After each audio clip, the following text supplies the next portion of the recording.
Hello, total transparency here. Sorry I haven't really updated as much as I'd like this week. I've honestly had an extremely long week. Starting Tuesday, I was able to get my HRT referral through, and I was able to see a men's health doctor. I was scared and I was nervous.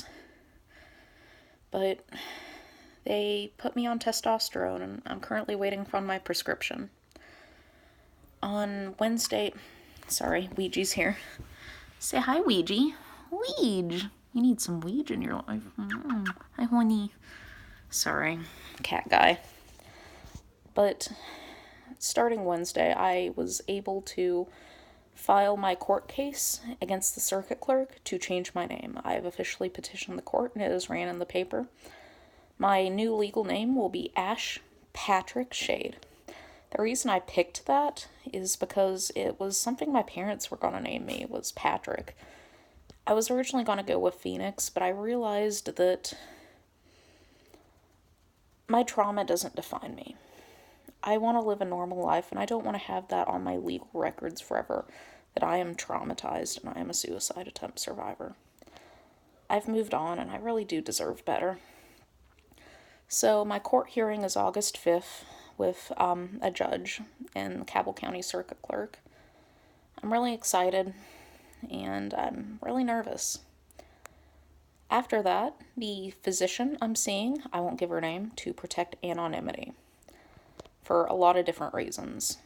Specifically, the fact that they're having to treat me as male hypogonadism in order to avoid healthcare discrimination and being turned away at the blood work lab. So, medical coding issues and trans people are a huge issue. I won't go into that completely just yet. That's probably a topic for a separate video.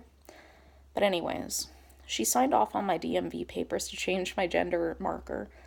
And as of Thursday, I am legally considered a male. I still have to file my birth certificate with the state of Kentucky, which is going to be a battle.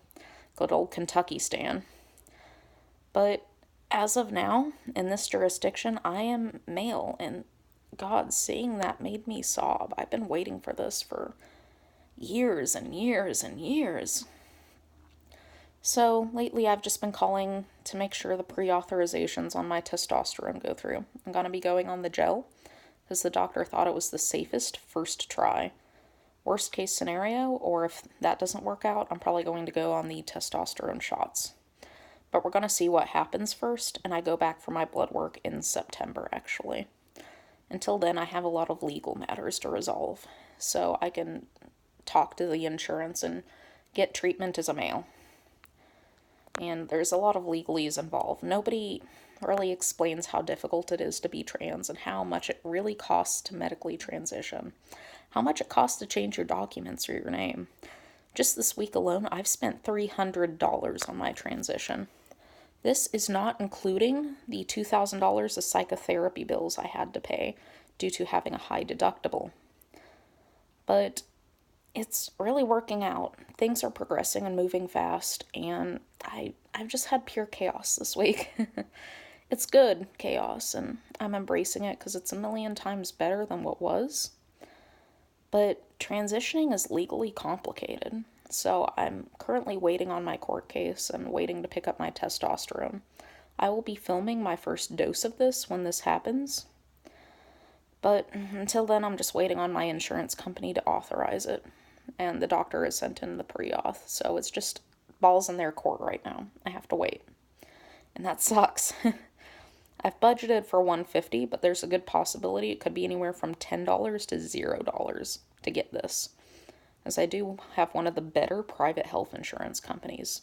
The only catch is the high deductible, but luckily I have an HSA, or a medical spending account is what it is, actually. So after all that chaos this week, I managed to attend Huntington, West Virginia's first inaugural Pride event. I absolutely loved it, and it was incredibly emotional, really. When I was a kid, everything that made me me got me beaten up or assaulted. It was so surreal to see things like Black Parade playing and to get hugs from my middle school teacher and talk to the company me and my husband are fostering to adopt from. And it was very overwhelming.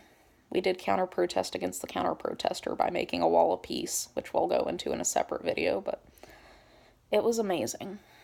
And this Pride Month has been really intense. It's probably the best Pride Month I've ever had, and I'm really happy to be me. I guess the highlight from the night yesterday was seeing my middle school computer teacher.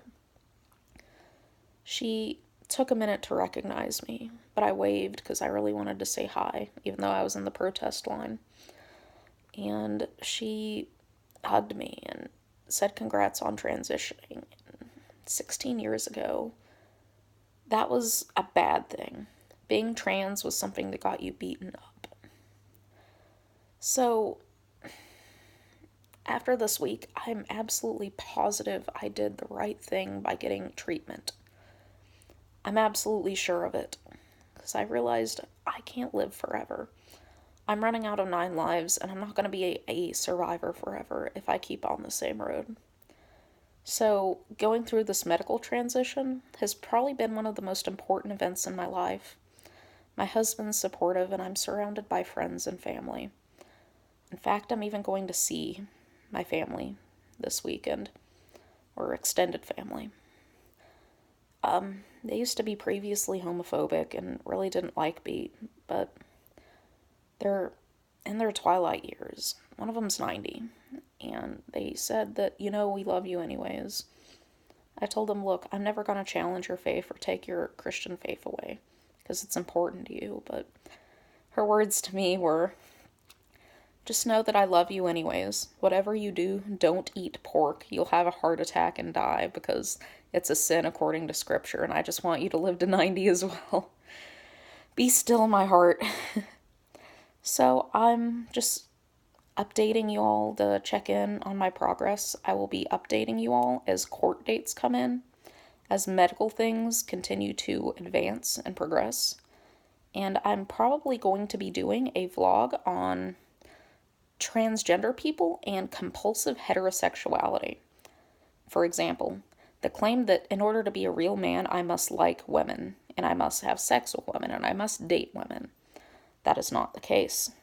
And as a psychologist in training, really, I'm still working on my licensure. I'd really like to go into this in a nuanced, in-depth way, without using language that's very loaded, or that's going to upset people, because I know we live in a day and an age where there's a thing called SJWs. It's like you talk about any social issue from a fair perspective or mention privilege, and everybody tunes out.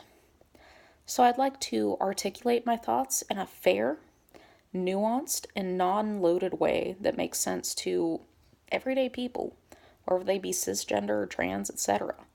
So I can't wait to make my thoughts known. So I just wanted to give those updates about this week. This is total transparency, and I'm living my best life.